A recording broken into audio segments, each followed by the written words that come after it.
Bonjour à toutes et à tous, ça fait maintenant un petit moment qu'on s'est pas retrouvés pour parler des meilleures et pires news Marvel, pour parler aussi des rumeurs totalement foireuses.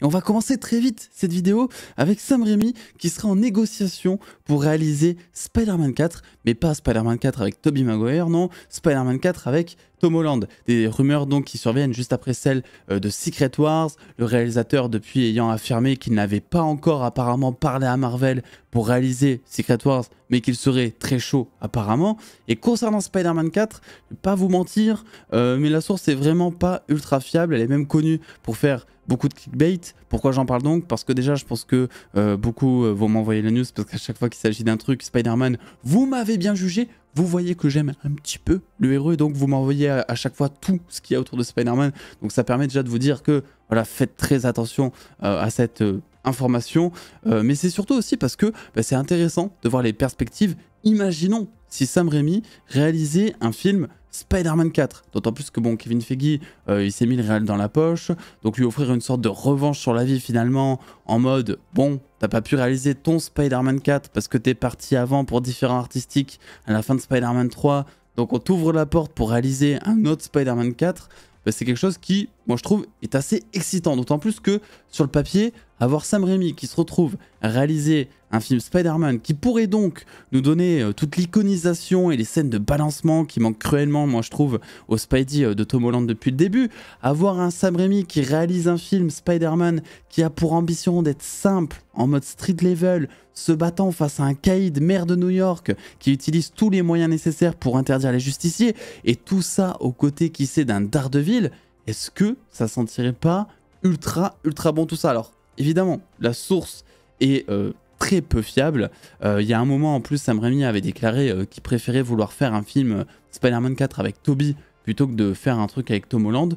Mais qui sait, je me dis, depuis, il y a eu de l'eau qui a coulé sous les ponts, le réalisateur il est de retour dans les petits papiers chez Marvel, et qui sait, Marvel aussi, c'est chèque en banque, quoi, tu vois, parce qu'il y a aussi ça. Donc on n'est pas à l'abri d'un petit plot twist. Et c'est pour moi possible de voir Sam Raimi de retour pour réaliser un film Spider-Man, d'autant plus que bon, on le sait, John Watts, bon, il a l'air d'être totalement évincé du projet maintenant.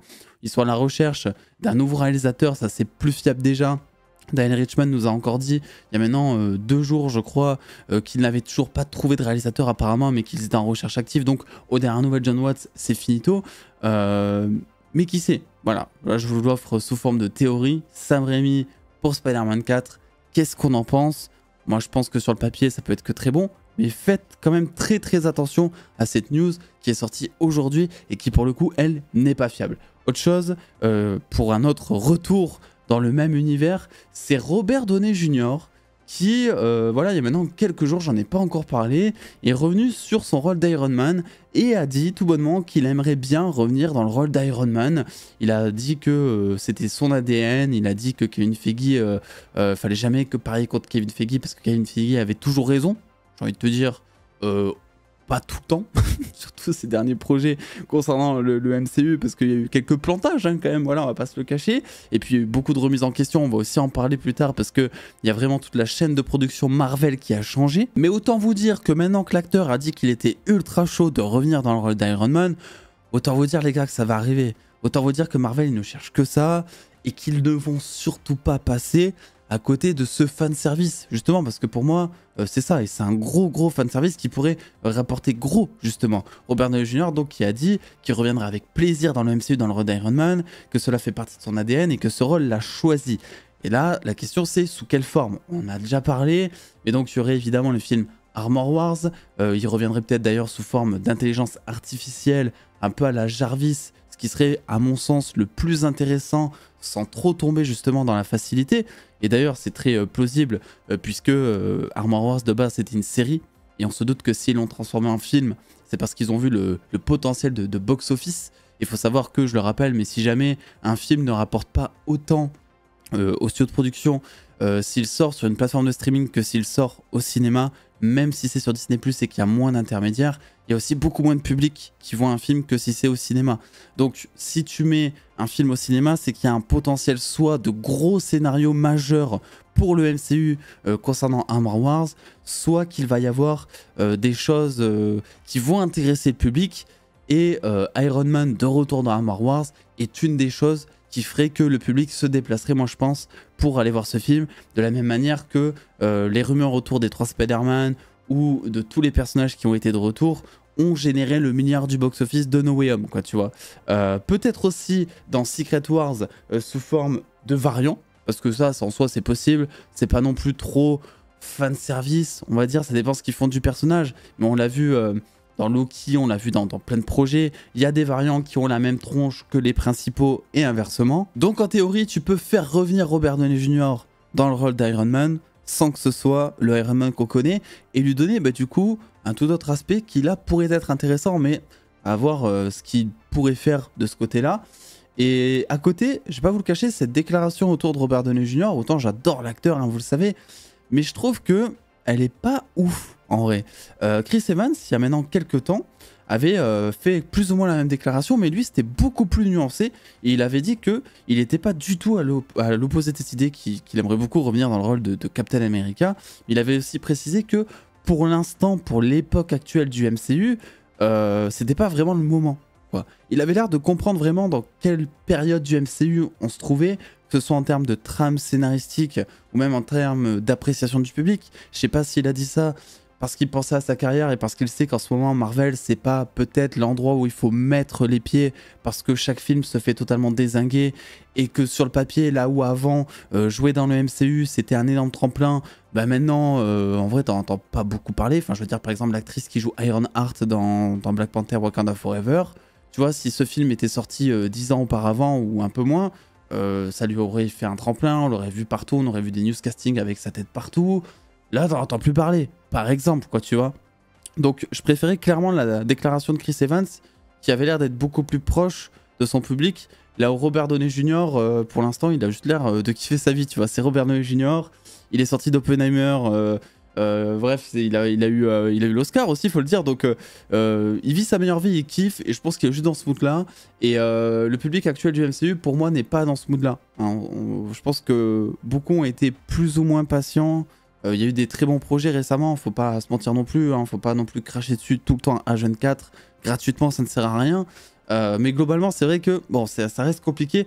Moi, je vais vous le dire, j'ai juste envie que le MCU aille de l'avant, peut-être vers un ton oppressif envers les héros, comme je vous ai émis lors de ma théorie sur Thunderbolts et ce changement de titre, ce qu'il veut dire justement. Je pense que on tient un truc là vraiment, et j'espère que prochainement on ira avec quelque chose de plus sérieux qui comptera un peu moins sur la nostalgie, parce que ce soit pour SOS Phantom, Indiana Jones, Jurassic World et j'en passe, on voit bien que on commence à faire le tour de cette fameuse nostalgie, on commence à faire le tour de tout ce multivers et les gens n'en peuvent tout bonnement plus. Et on passe du coup à ce qui va renouveler peut-être le système de production chez Marvel avec de nouveaux détails sur, vous savez, ce qu'avait déclaré Bob Iger sur le fait qu'il voulait produire moins en fait concernant Disney en général, surtout Marvel, et qu'il voulait se concentrer sur la qualité. On a eu des espacements de projets. Deadpool 3 c'est le seul film de l'année à sortir et ça faisait bien longtemps que ce n'avait pas été le cas, même si l'année prochaine, bon, t'as quand même plein de projets qui sortent. Et donc on va s'intéresser un petit peu au nombre de projets qui vont sortir par an, avec cette fois des déclarations de Brad Winderbaum, si je le dis bien, qui lui est le responsable du streaming de la télévision et de l'animation de Marvel Studios. Donc voilà, c'est quand même un gros bonhomme qui a ses petits papiers chez Marvel évidemment, cadre, etc.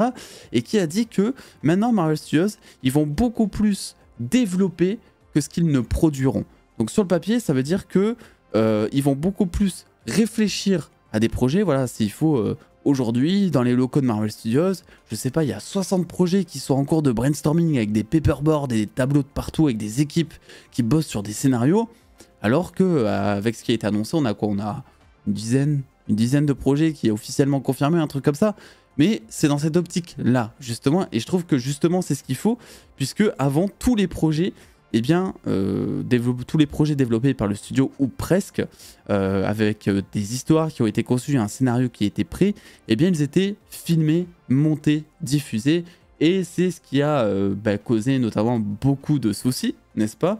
Et donc, ce fameux Brad Winderbaum, il a déclaré qu'ils allaient être beaucoup plus judicieux sur les choix de production et que c'est pas parce que maintenant il y avait des scénarios prêts que forcément ça allait partir en cuisine, quoi, tu vois ce que je veux dire. Donc c'est plutôt intéressant parce que en termes de prise de risque aussi, il a émis l'idée que ils vont essayer de surprendre beaucoup plus le public, faire des choses plus inattendues notamment, et ça c'est bien parce que bon, même si en vrai je trouve que la dernière phase du MCU n'était pas tip top, on va pas se le cacher, c'est vrai qu'en termes d'hétérogénéité, il y a quand même plus de choix. Tu vois, j'ai pas aimé She-Hulk, mais ça restait très différent d'un Avengers Endgame. T'as eu du Eternals, qui était peut-être le film qui faisait le moins Marvel de tous les films Marvel. Et je pense que c'est pour ça que je l'ai adoré, parce que c'était un énorme coup de fraîcheur. T'as eu Shang-Chi, qui a eu son propre genre aussi. Donc, même si, oui, en termes de globalité, le MCU, depuis quelques temps maintenant, ça s'est un petit peu perdu. Et que surtout, on a un fil rouge conducteur qui est peut-être moins prenant et qui s'éparpille beaucoup plus à cause du multivers.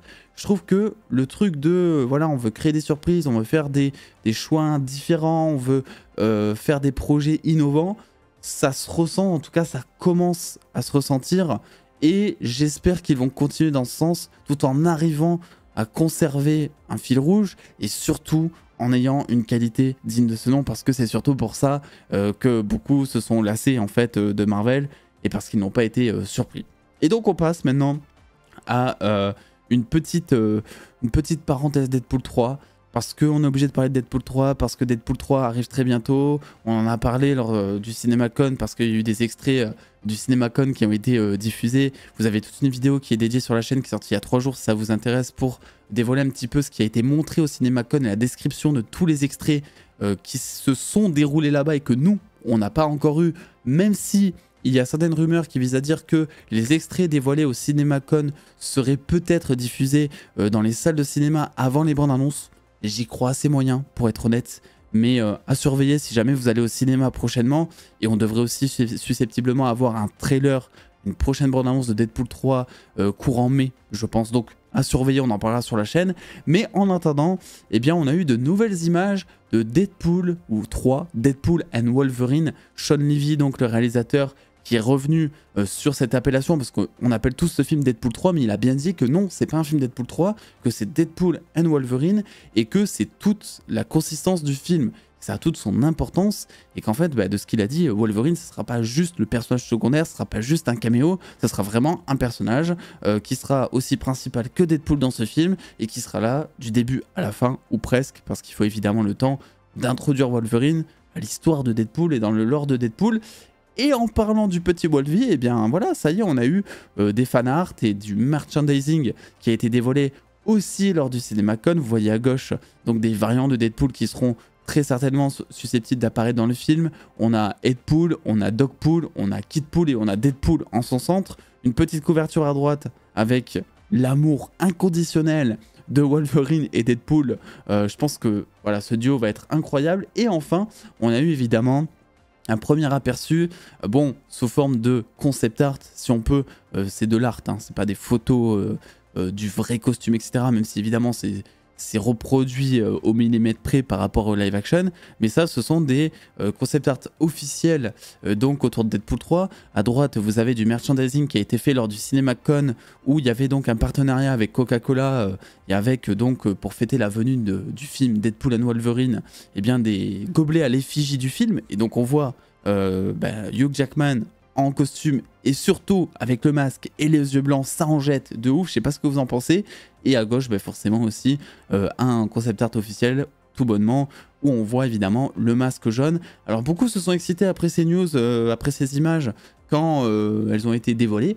Pour le coup, je trouve pas, parce qu'on avait déjà eu en fait des concept art officiels et du merchandising qui avait fuité montrant le casque de Wolverine. Donc ça m'a pas non plus créé une énorme surprise. Ça m'a juste convaincu dans le fait que le costume de Wolverine est ultra comics accurate et que j'ai encore plus hâte de le voir en live action. Dans le sens où il y a l'air d'avoir vraiment un amour inconditionnel qui a été livré dans ce film, que ce soit de par Shawn Levy qui est très pote avec Hugh Jackman, avec Ryan Reynolds, et qui adore d'ailleurs Deadpool aussi, que ce soit Ryan Reynolds qui est coproducteur du film, il faut le rappeler, premier film MCU qui sera en coproduction, si on enlève le deal Sony Marvel, c'est le premier film qui sera en coproduction, donc c'est quand même super cool avec une autre société de production, et donc le cahier des charges qui est divisé en deux, et donc Ryan Reynolds qui a aussi son mot à dire sur ce qu'il y aura dans le film, donc c'est génial, et lui, bah, ça fait 10 ans qu'il milite pour que Wolverine, il apparaisse aux côtés de Deadpool, donc je pense qu'ils vont vraiment faire les choses bien, et j'espère que ces années d'attente seront au niveau de ce qu'on va avoir dans le film, quoi. Et pour l'instant, j'ai l'impression qu'ils sont vraiment en train de réussir à nous hyper. Et comme je vous l'ai dit, le marketing du film est en train de commencer. Et on attend énormément le film, tous autant qu'on est. Ils arrivent vachement à jouer sur le teasing de Wolverine. Et j'ai bon espoir que dans la prochaine bande-annonce, ce qui sera révélé, ce sera notamment le casque. Ça sera un Wolverine en costume live action qui sortira ses griffes avec les yeux blancs. Donc voilà ce que je pouvais vous dire pour aujourd'hui. Pas énormément de news Marvel en ce moment, mais c'est pas grave, on en profite pour découvrir tout plein de choses, que ce soit en stream sur Twitch. On est en train de découvrir Helldivers, Sea of Thieves, Fallout 4, que ce soit en série. Il y a une vidéo qui arrive très vite sur une série que j'ai découvert et dont on va parler aussi très vite sur la chaîne. Je vous fais des bisous, prenez soin de vous. N'hésitez pas à lâcher le pouce bleu et l'abonnement si jamais ce n'est pas encore fait. Et en attendant, je vous souhaite une très bonne journée. Des bisous les dos.